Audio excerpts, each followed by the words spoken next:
Hello everyone, and welcome to Downhaven Entertainment. Today we will be reviewing Django Unchained.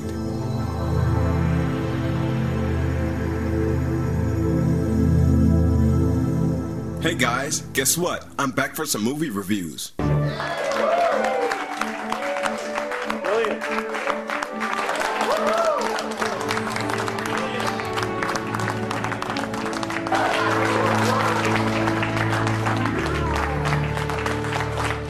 And today I'm reviewing a movie by the legend himself, Quentin Tarantino.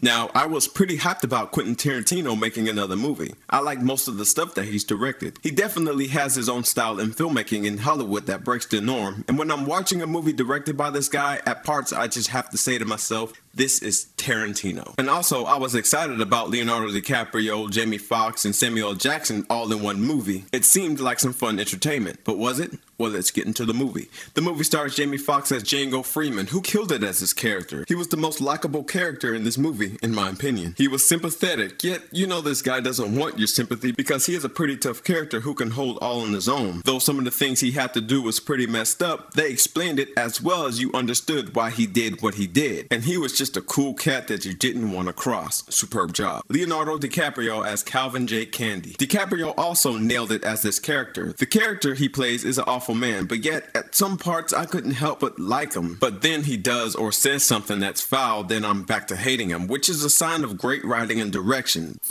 Christoph Waltz as Dr. King Schultz, Kerry Washington as Brumilda von Schaff, and Samuel L. Jackson as Steven. Oh, I hated this guy. He was a great villain in this movie. Thumbs up.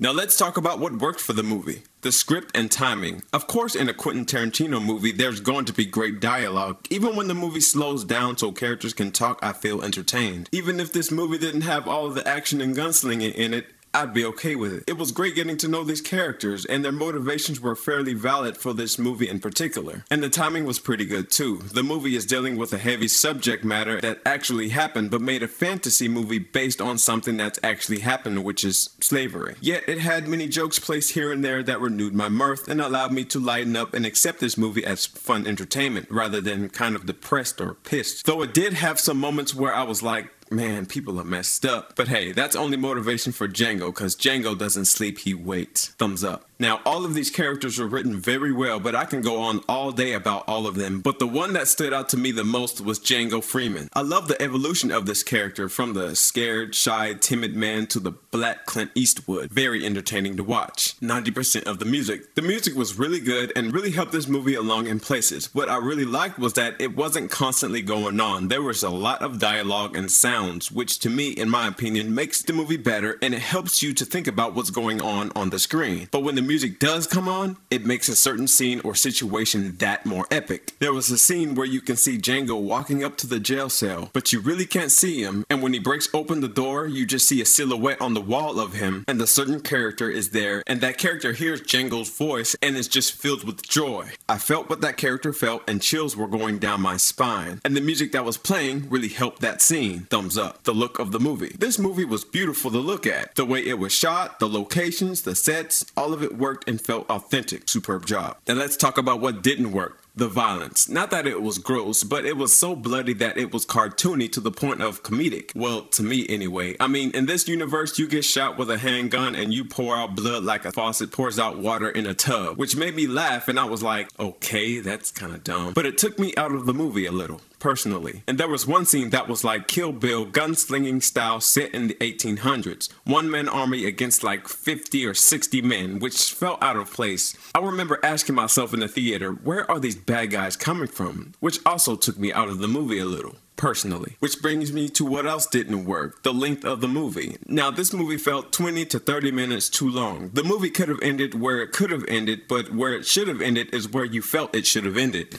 What?